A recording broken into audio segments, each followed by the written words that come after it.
Hi, everybody, and welcome back to In the Kitchen.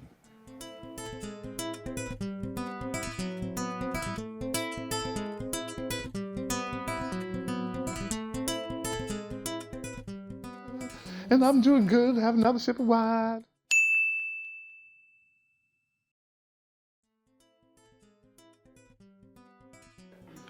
Afternoon, everybody, and welcome back to In the Kitchen with your favorite chef, me, Rene Hewitt. Today, I have a big treat for you. A wonderful person from Sonoma County in California.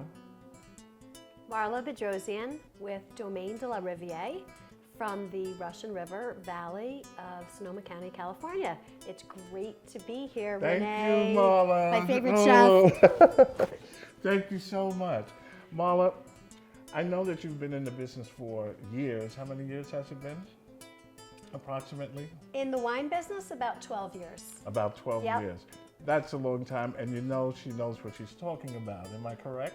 Yes, I've been in hospitality for about 30 years. Oh, wow. That's really good. So, yeah. learning and understanding wines for about 30 years, but in our own business in farming a vineyard, and now in creating our own wine label, about 12 years. What made you get into this? What brought in the passion? I love wine. My husband loves wine, and we feel that wine unites people, brings us together, creates memories, and Yes. there's not too many moments about and around wine that just are not happy. Yeah. And I'm an actual really happy person.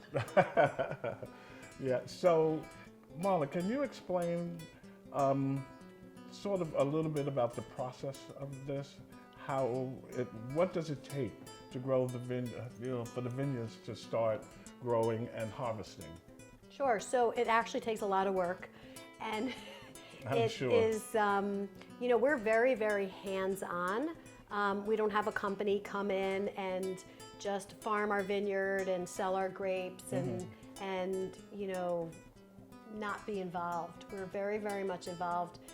My husband Jeff and my partner he oversees all vineyard operations from pre-growing season. As a matter of fact, he's pruning vines right now as we speak and getting ready for the growing season of 2020. So we're super involved in the farming process. We are sustainable farmers. So that's good. Yeah, it's really important to us to not put anything extra into the farming process that doesn't need to be there. We kind of like the wine to make itself in the vineyard by itself.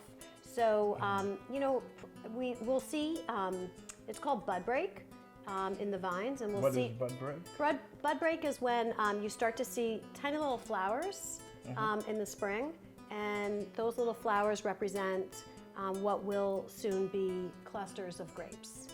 And okay. so it's really exciting when we see those flowers because we know that we're moving into our growing season. I should have known that because I did have a wine class at Fairleigh Dickinson University. It was pretty fast. It was 15 weeks, but I really enjoyed it because we had the opportunity to sample every week about 16 different types of wine. Of course, that was amazing. Yeah. It was really good. I made sure I didn't sip too much because after class I had okay, I gotta go home. And probably go cook something on your show, right? Yes. Now explain about the soil. What type of soil is needed in order to grow the vines? Is the soil, is it dry? Is it, there's a word I'm looking for that helps the vines grow? Yeah, so actually our soil is like clay. You can't get through it even with a shovel. So that is what makes areas in which have this very, very thick, deep, hard to get through soil, like clay, like when you were a kid and you were in clay class. That dark clay that you were trying to get through with water is exactly what our vines do the best in. Now is the soil dry, or should it be dry, or should it be predominantly wet? Yeah, so it's dry. It's and really dry. And the idea is we try to keep it somewhat dry, but we try to water it enough that the vines are able to sustain themselves. There are some farming practices, for example, in France and even in Italy, where they believe in no watering. And it's that terminology of stress out the vines so they produce fruit that are, the clusters are very, very concentrated in flavor. Yeah. And the thought behind that is the less water you give to the vines, the more flavor they'll have. So we kind of bridge the gap of both. Enough water where the fruit is very, very concentrated, yet we never overwater. The water comes in January, February, and March when... And that's enough for the vines? Yeah, you know, we're in a microclimate. Micro meaning? Micro meaning we are in a subclimate of a climate of the Russian River Valley. So we are in a location called the Middle Reach of the Russian River Valley. Yes, and I remember you mentioned that. Yeah, and the Middle Reach is a tiny, tiny little area of the Russian River Valley where the river, the Russian River, actually swells in the winter months because we get flooded. We actually enjoy those floods because it's really good for our vines. So the Middle Reach is also known to be warmer than the rest of the Russian River Valley, and we also have longer growing days, which is what makes our Pinot and our Chardonnays so unique and outstanding and characteristics that you won't find in any other AVA, which means American viticulture area. And speaking of that, we have some here. Yes, we do. Let's start. Can you give us, explain to us the different types of wines that are here today? Sure. So we are a very, very limited production, small winery. We handcraft all of our wines. We started to talk about that earlier, that we're very, very involved in the farming of our fruit, all the way through the blending and the bottling of our wines. You will see one of our family members, whether it's Jeff, who's my partner, myself, or one of our 3 children, at every aspect of the process in terms of making the wines. So we make a rosé, which is a rosé of Pinot Noir, a purposeful rosé, and I say purposeful because this rosé is actually made to be a rosé. There's many rosés that you'll see that in the market, in the grocery store, that are actually made without using the terminology of bottom of the barrel, but in some of the ways there's a Grenache or a Pinot Noir, and there's this incredible gunk that gets on the bottom of the barrel. Oh, and yes. Some wineries, instead of just throwing that down the drain, they use it and they create a rosé out of it. We use the stuff, the gunk, that ends up at the bottom of the barrel, and we actually compost it and we throw it all back in the vineyard. Now, is that the same method I have at home?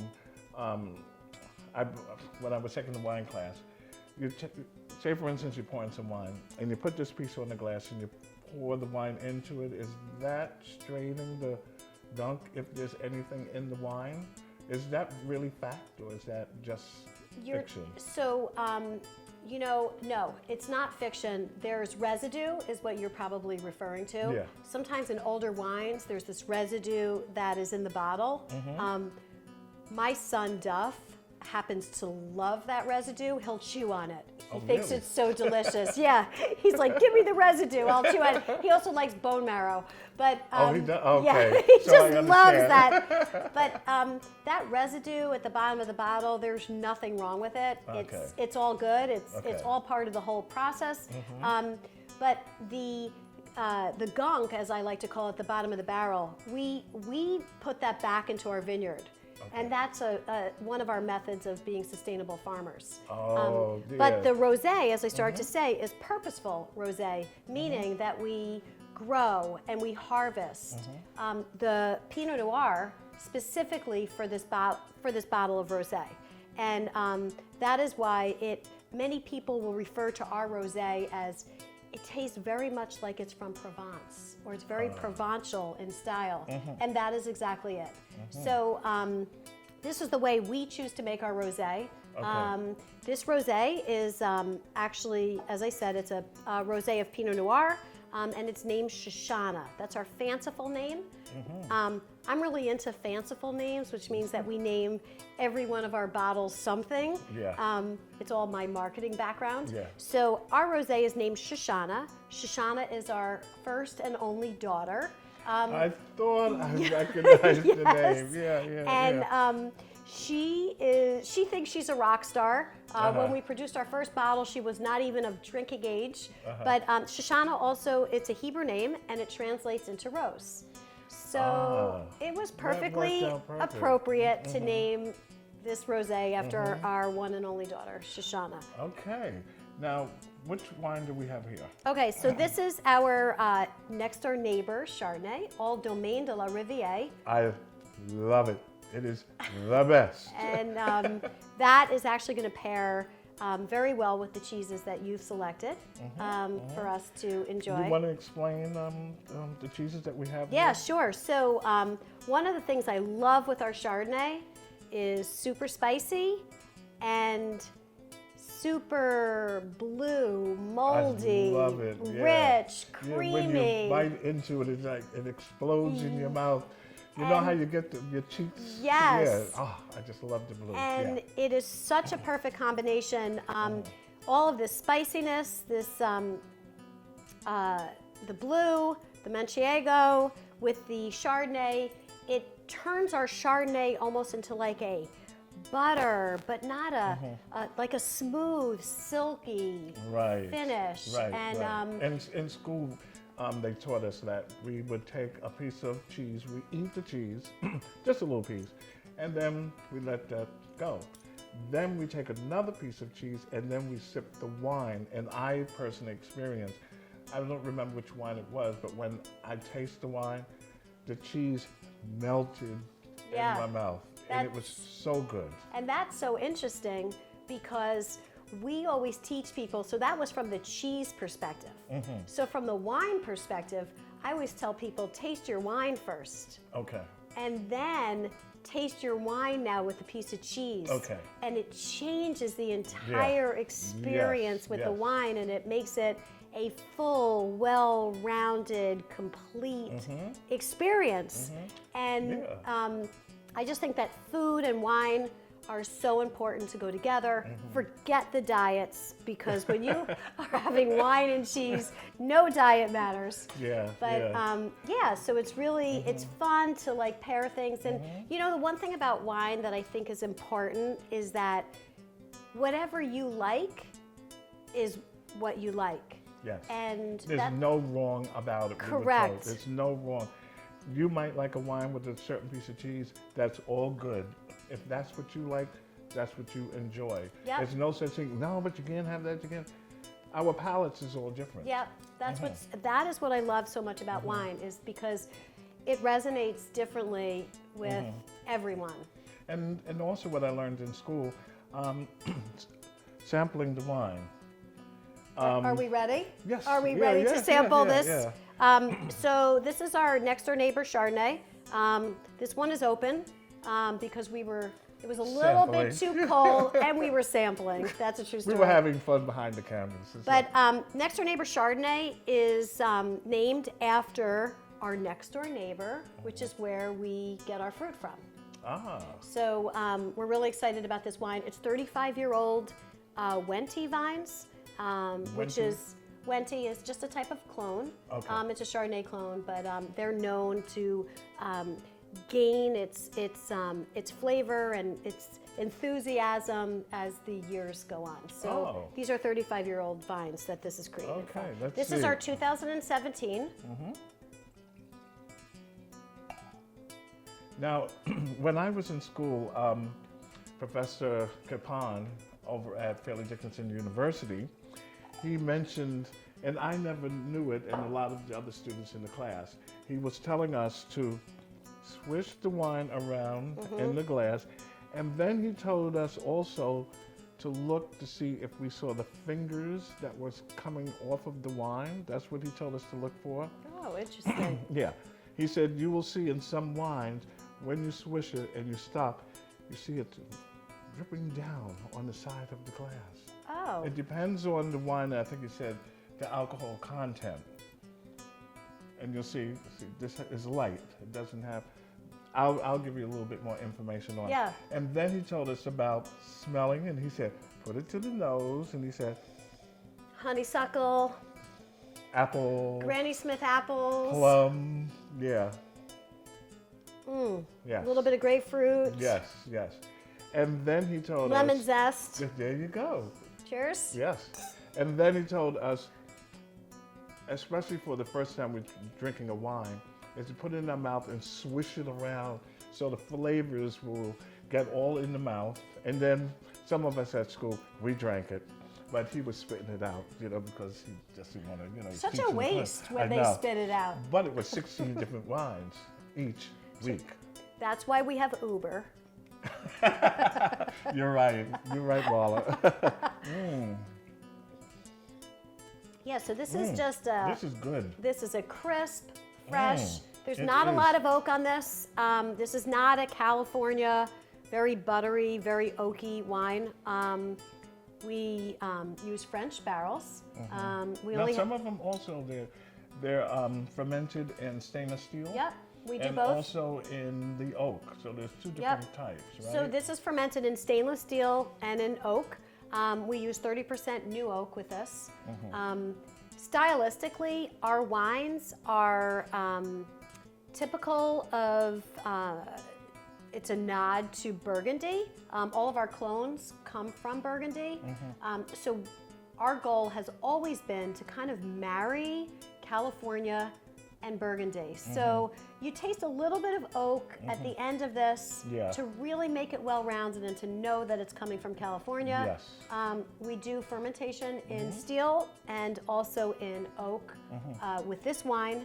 And it's just a very, very well-balanced, it's got good acidity. This here is very, very good. Trust me on it. It's really, Thank really you. good. I know. I had some at home was doing it on one of the shows, but in the beginning, when we first met, Marla gave me a couple of bottles of wine, and I went home and I was drinking, and I said, oh, this is so good, it's so good. I said, let me stop, I'm drinking up all the wine, because it was that good. Okay, so Marla, what is the next wine that we have? Yes, so the next wine that we have is Middle Reach Vineyards. It's a Pinot Noir. That's good also. Thank you. This comes from the Middle Reach. Again, everything we source is from this one little microclimate of the Middle Reach of the Russian River Valley. This wine, we source our fruit from two neighborhood vineyards. One of them is called Star Ridge and the other is called El Diablo Vineyard. This is also a very well-rounded, it has a lot of minerality in it. It's got some grip. It's young. It's a 2017. Oh, yeah. We are really happy with the way this wine came out. As a matter of fact, we were featured in San Francisco Magazine holiday guide. Did I see that article? Well, I'm sure I shared it. Yeah, I saw something. It was circled. I did. I circled it. Yeah. But we were super excited to be featured in the San Francisco Magazine holiday guide of what to buy the wine lover who basically has everything. So they featured our Middle Reach vineyards, and as I said earlier, we like to have a fanciful name. Yeah. So Middle Reach Vineyards, meaning that this label will always be a combination of some vineyards in our neighborhood of the Middle Reach Vineyards. Oh. So we're super excited with this, with this wine, and then the last wine that we have right now is called El Diablo Vineyard. I like that name.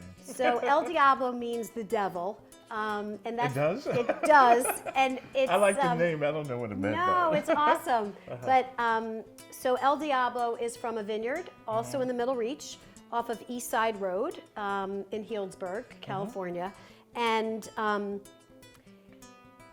The El Diablo is actually the best, or I should say the best according to Duff, my son, my husband Jeff, and Cale Anderson, our winemaker. These were the best 2 barrels of the middle reach. So these 2 barrels, they all seem to agree that, wow, these are just like completely outstanding, like out of this world. So we made a standalone, and this is 95% Pomard, which is a clone, and 5% VR, which is Vos Romane. Both clones are from Burgundy, and we're super excited. This El Diablo, we only produced 40 cases of it. That's a lot, right, folks? Only 40 cases. Well, only 40 cases. I mean, other wineries are producing, 10,000.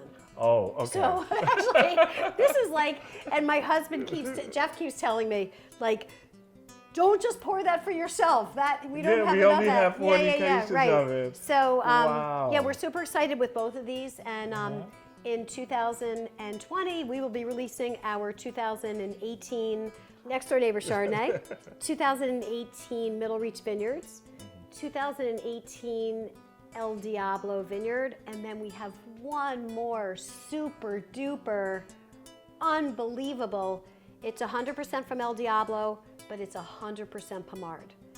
There was one little barrel that we just said, let's do oh it. my gosh, let's do it. So we made literally 19 cases of it.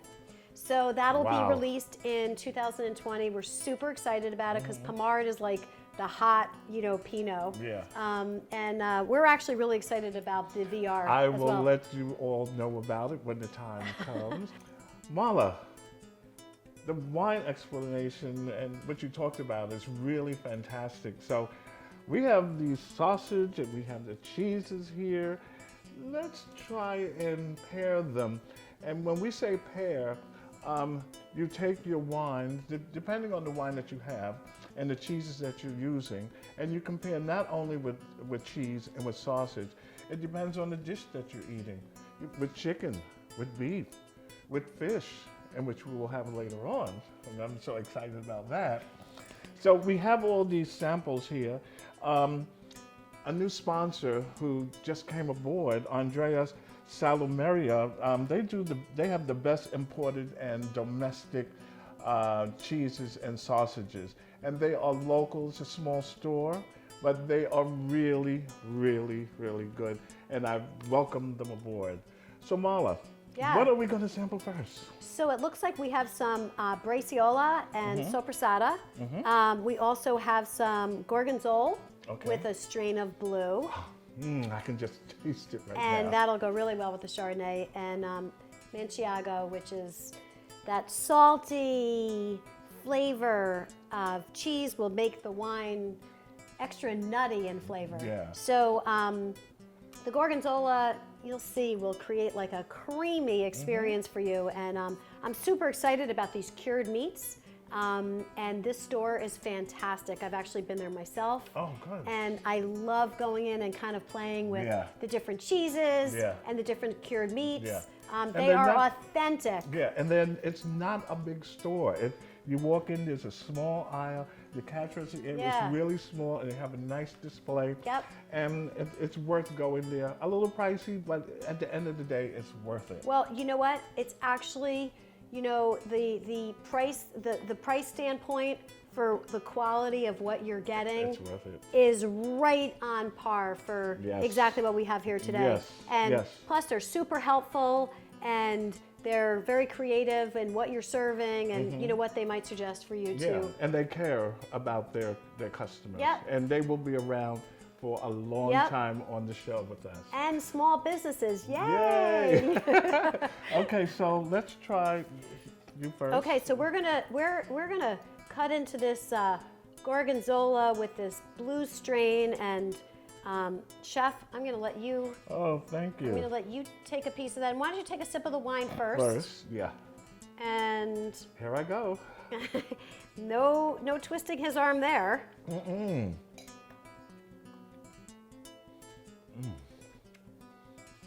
And we've got some This is my- great.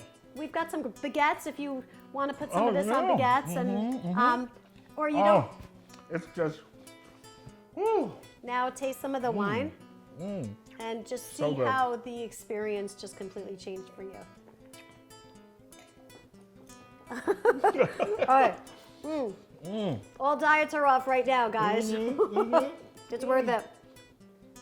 This cheese is outstanding. Oh, so good. Ladies and gentlemen, the cameraman is smiling.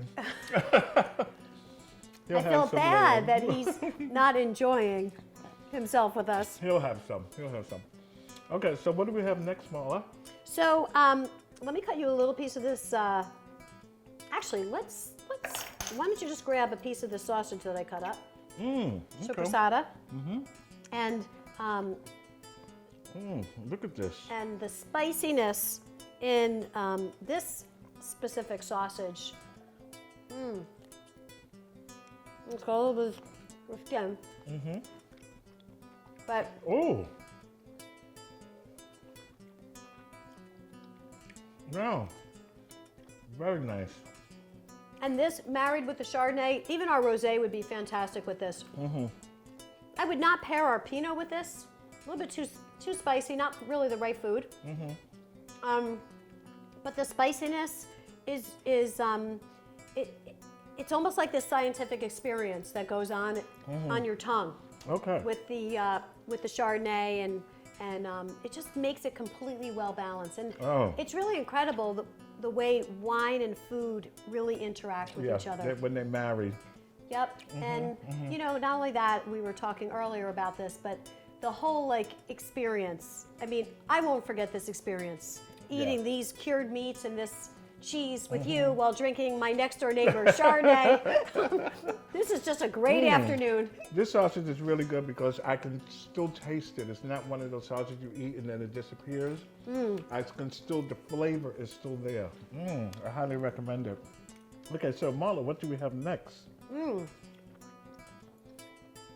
I would suggest let's move over to the Manchego cheese. Okay, okay.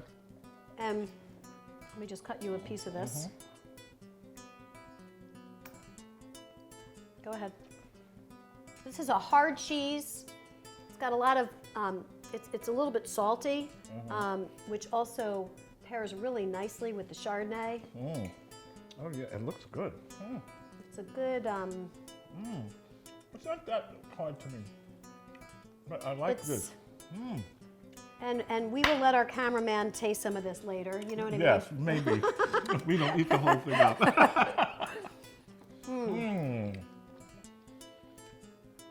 Andrea, thank you. You are the best. This is so good. And this cheese also just changes the taste of the wine, where it marries so well Yes. with the saltiness, and it creates the wine to taste a little bit more on the nutty flavor. It's still smooth to the end, and it's very, Yeah. very well balanced. It's not as strong as our blue. Yep, the blue makes it feel like it's velvet. It turns the wine into like a velvet experience. Really, really good. And That's so good. this is beef. Okay. So why don't you go ahead and take a piece of I'll that take beef. just a little. Folks, as you know, I do not eat beef or pork, but I will try this Oh, today. It's okay. It's not going to kill me. no, it might change. It Might change my mind. It might change your mind. Yeah. Okay. And you know what would be really good too is if you took some of this Gorgonzola blue and you put it on your baguette and you topped it with just a little bit of beef. That would be a good sandwich. That would be a good experience. Now, I tasted some of this when I was over at Andrea's store, and I never tasted it before, and it does have a different taste to it. Totally different. That lasts a little bit longer. Now that I'm biting into it, I can taste the little flavors that come in. And now I have the wine. Yep, it all goes together, and again, the whole experience is what makes wine and food so fascinating. Actually, the wine sort of melted this. Oh, okay. When the wine hit it, it's sort of like, Okay, here we go. Right. Wow, this Yep. is really good, Marla. And what's so great about all of this is that everything is so unique. So the experience that Renee's having versus the experience that I'm having is unique. Yeah, But the one thing we'll always remember is that we did it together. that's it. So, And thank you, Marla, so Oh. much for being here. Oh, and my this pleasure. Experience. can we do this every week? Why not? Okay, this was our pairing, our wine and cheese and sausage. We will be right back because we are doing salmon in the pouch. And it is to die for, as my best friend Deborah says. We'll be right back. This quick tip segment is brought to you by Paulie's Brick House. Hi everybody, and welcome back to In the Kitchen's quick tip.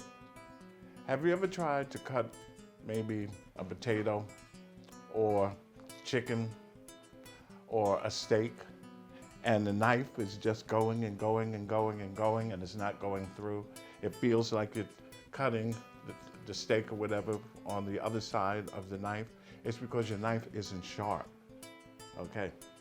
The thing is, every time you're ready to cut something, especially if you're preparing a large dinner, even a small dinner, make sure that you sharpen your knives.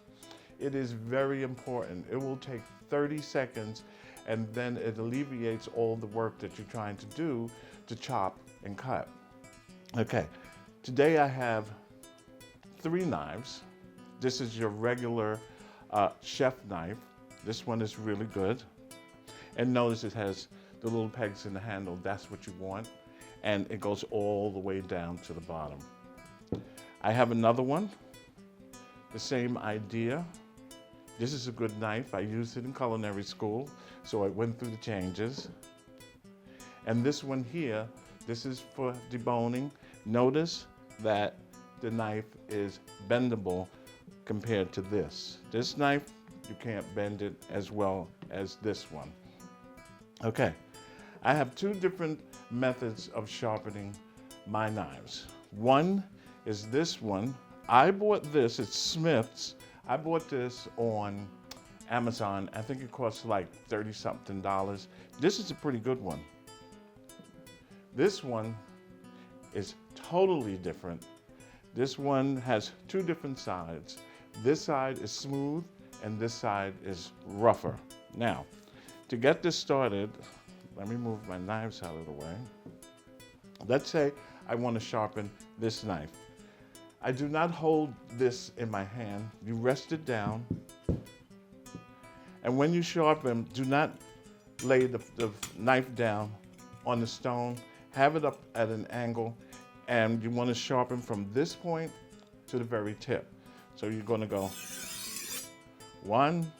And what I do to make sure it's even, I count. So we did 1, 2, 3, 4, 5, 6, 7, 8, 9, 10. As simple as that, 10 seconds. Then you want to do the other side. So I turn it this way and I go from the end to the tip. 1, 2, 3, 4, 5, 6, 7, 8, 9, 10. When you use the stone, be careful because a lot of the stone comes off, so you might want to wipe it with another rag. Now, let's sharpen this. This time we're going to use this plane, and make sure when you sharpen, no matter if you're using this or any other, do not put your hand here because you're going to end up cutting off your finger. This is a guard, and they're on all different types of knife sharpeners. So for example, I go like this, 1,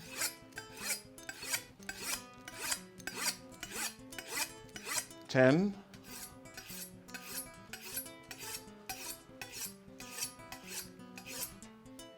as easy as that.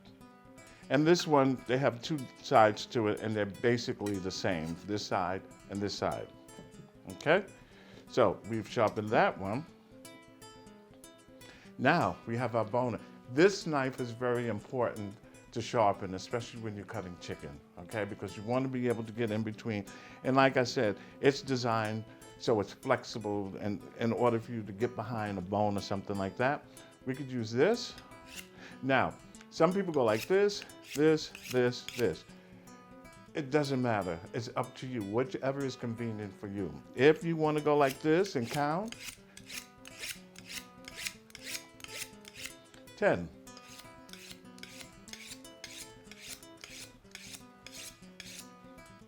Done. 10 seconds, and then you're able to, use your food. And then we use this. Very simple, very easy. And remember, this is protecting your hand. You don't want to do like this and cut off your nail. It won't be funny. Now, I used a stone before. I really like the stone a lot. And then what I do, I turn it over, use the other side. Now this is rough. You could hear the difference.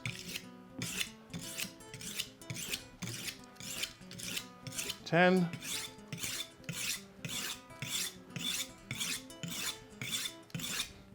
Trust me, this is extremely sharp. I have to be careful. And don't forget, when you use these, make sure that you rinse off your knife. And another point, so you do not get hurt. When you're washing your knife, do not have this pointing towards your hand. Turn it over, wash, and then clean. Because you just sharpened your knife, and if you have the rag or whatever, and you do this, you can cut the sponge and then cut it into your hand. So you want it to be turned away from you. And remember also, do not put knives in the sink. It happened in culinary school, and somebody washed dishes, and after we cooked, and they put the knives in the sink, and in school those sinks were very deep, and someone reached inside and they grabbed the knife not knowing, and they cut their hand. Okay, so you have to be very careful. Do not put your knives in the sink, especially if you have small children in the house. They might drop something and say, oh, and then they get cut. Just be very careful, especially after you sharpen your knives. Well, I hope this tip was good for you. You'll be able to use it, and let me know what you think about it, okay? Once again, welcome back to In the Kitchen's Quick Tip. Until next time. Hi, everybody, and welcome back. Marla, it's such a pleasure to have you here today. I really, really appreciate it. The wine with the cheeses, etc., etc. Thank you so much. Another hug. So, Marla and everyone, now we are going to pair Marla's wine to salmon, fresh salmon. Marla, what wine are we using for this? So we are going to pair the salmon with our Shoshana 2018 Rosé of Pinot Noir. Okay, let's try it. Let's see. Oh, I will. trying is great. So this is a purposeful bottle of rosé that we mentioned in the last segment. And this rosé is, not only does the color completely pair perfectly with this salmon, but this rosé was actually harvested and made to be a rosé. And you will get flavors of peach and yes, grapefruit yes, and lemon zest in this rosé, which was made yes, with 100% Pinot Noir. Yes, and you have that peach, almost peach color to it if you look at this. This is really nice. Wow. Yeah. Cheers. Cheers. Here's to my favorite chef. Oh, here's to my favorite friend. Welcome. Cheers. So good. So Marla, let me show you what we're going to be doing. I'm going to do the first one, and then I'm going to step aside and let you do the second. Okay. Okay, here we go. First thing I want to do is just add a little pepper, just a pinch, and notice again how I'm seasoning this. I'm not going close to it. I'm making it like if it was snowing, because then the seasoning is spread evenly on top, okay? Okay, now here's a little salt. That's that big crystal salt. Like Yeah, that yeah. Kosher salt. Yes. The sea salt. Yes, the sea salt. Just gonna go, I love that sea salt. yeah. And it's so much better for you. I don't cook with a lot of salt. Yeah, no, but the sea Yeah, salt but is it's good. better. Yeah. Mhm. Okay, now I have some thyme, and I'm just going to take a couple of sprigs and just put on top like this. I love that. The smell of it is Oh just. yeah, and the thyme is the best. And then I'm going to add just a couple of sprigs of the broccoli on the side. The antioxidants. Yes. Chef Marla. Antioxidants. And the salmon, Mm-hmm. the salmon, the fat is just so good Yeah. for your cardiovascular. Yes, yes, And then, very good. And then complemented with the wine. This is a healthy What'd you say, wine? wine. Cheers. Yes. So good. So now that we have just a little broccoli on it, the next step is to just paste a little bit of butter on top, like such. And yes, my hands are clean. Here we go. I had him wash them. Yes. This is my sous chef. And then I put lemon on top. And that's just about it, because we already have the seasonings. With the exception, R.L. Schreiber has a seasoning, and this one is the salmon fish seasoning. R.L. Schreiber is one of my sponsors. They're very, very nice, big company. As you can see, their logo here. So what I'm going to do, turn it open, is just put a pinch in my hand. And remember, thank you. And remember, when you are doing seasonings and it's coming out of a container like that, or a small one, do not take and sprinkle the seasoning on. It happened to a lot of people. It happened to me in school, or someone in school. They did that and didn't realize the cover was on. So what happened when they sprinkled it, all the seasoning dropped on. Oh. And another trick is, when you're putting the season on, squeeze it. I should have did it with the other. Squeeze it between your fingers, because then you release all the oils in it. Oh, interesting. Yeah. This is a great spice company. A lot of hotels and restaurants Yes. use their spices. Yes. You can't buy it in a store, can you? No, just in a regular store. So if you look, you can almost see the difference between that, and I think these look like mustard seed. Oh, wow, that is like really cool. Yeah. And it gets like a little greasy when you Yeah. squeeze it. Because you're getting the oils. I feel that. Yeah. Do you think that would be good for my skin? Yes. Yes. Okay. So that's basically it. When this goes into the oven, the juices from the lemon is going to come out, and also from the butter is going to spread on it. This is such an easy thing to make. It's very easy. Now, we're going to turn this up. I should move this a little further so I could wrap it properly, which can be a little tricky. So what I do, I turn this back, turn this here, turn it around. What kind of paper is this? This is parchment paper. Oh, okay. Yeah, So it won't burn in the oven? Right. I mean, it depends on the oven. If you keep it in there, if you have an induction oven where, you know, the fans are going and it's very hot, the paper will turn a little brown. But for using it in this case, it's really good. And it keeps the moisture in the fish? Everything in it, yes. I learned how to use this when I was in culinary school at Hudson Community College. And that was a lot of fun. It was good classes. I just didn't like the baking. The bacon? The baking. Did they give you wine? No. Oh. In culinary school, you can't drink. But they did give us bartending, showed us how to mix drinks. Oh, okay. Yeah, Good. yeah, which was really nice. Okay, this sometimes could be a little tricky, but we got the gist of it. Now, what I do, in addition to this, in which I forgot to get some aluminum foil. Do you have some aluminum foil? I do. Yes, right there.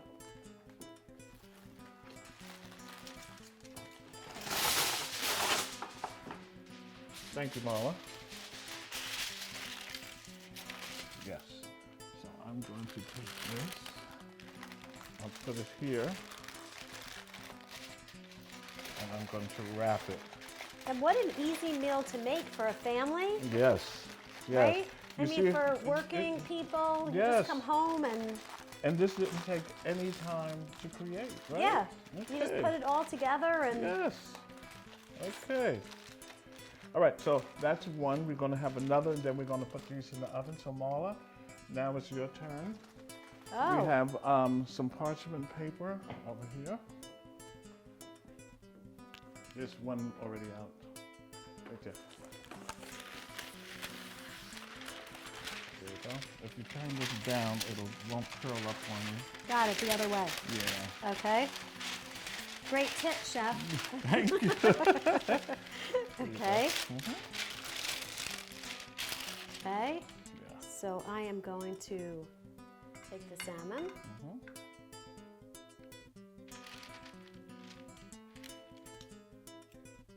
Put it right there.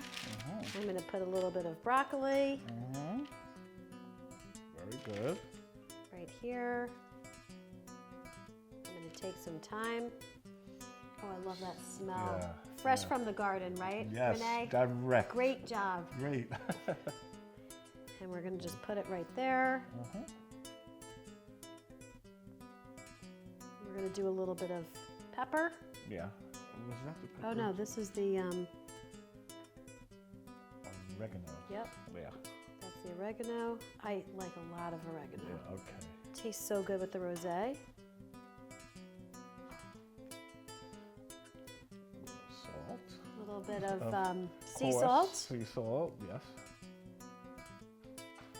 Tiny bit more on my piece. Okay. Okay. And then I am going to do the lemon. Yes. You can put the lemon first, or you can put the butter first. It depends on you.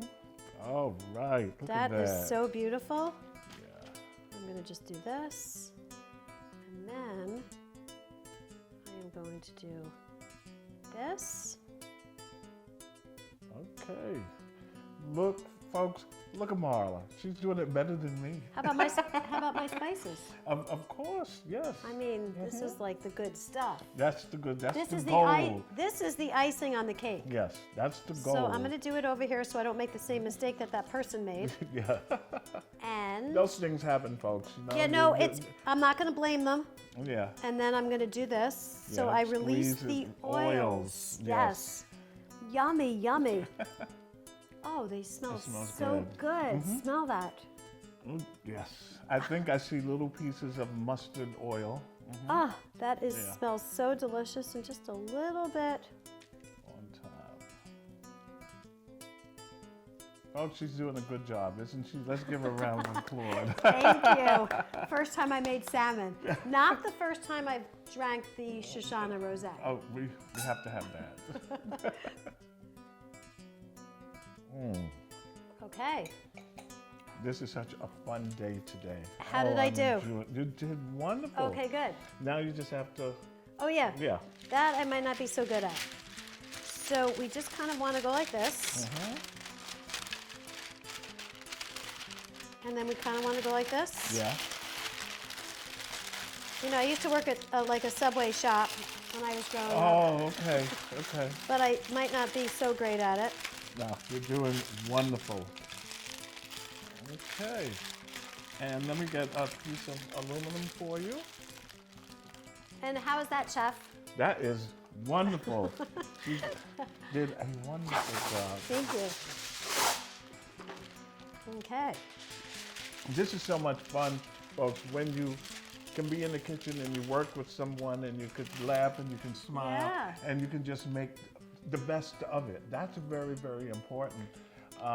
Instead of being in the kitchen, you're very serious and very stern, because then you're going to make the other person uncomfortable. Yeah, and there's nothing stressful about this. I mean, we're drinking wine, we're creating an experience. Yes, and that is the most important thing. And we're going to tell all these people that we know about Yes. this great experience that Yes. we had today. And actually, Marla is my first guest on the show. Oh, cheers to that. You are the first guest. It's my honor. It's my honor, and thank you. Thank you so much. Okay, now we can fold this over. We're gonna- Okay. Yeah.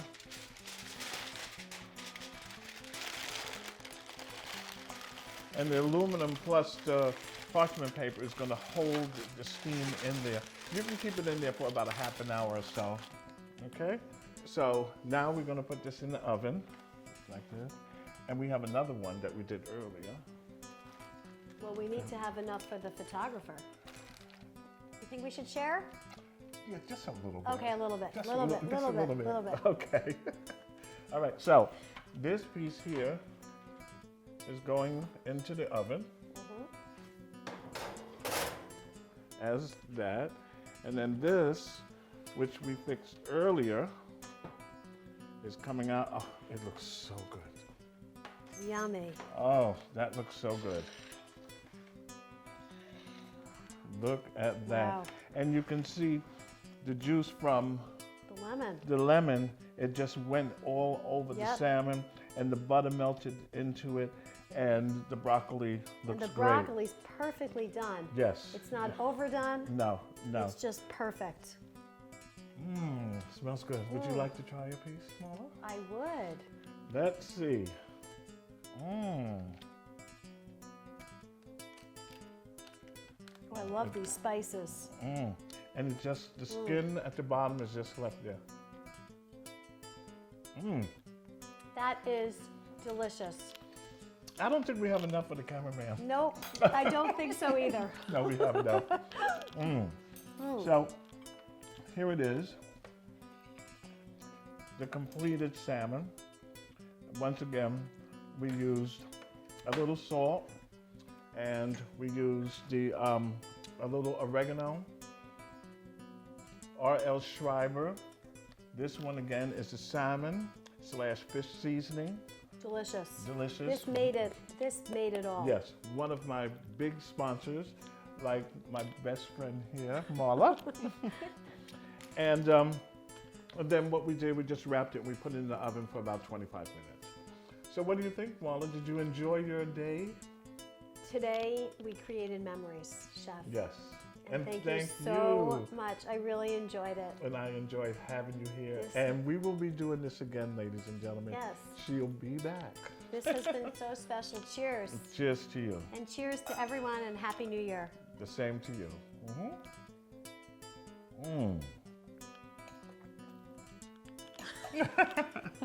Well, a hug. All right, until next time. And we love you. You're our cameraman. Do you want to have a little bit of a scrap?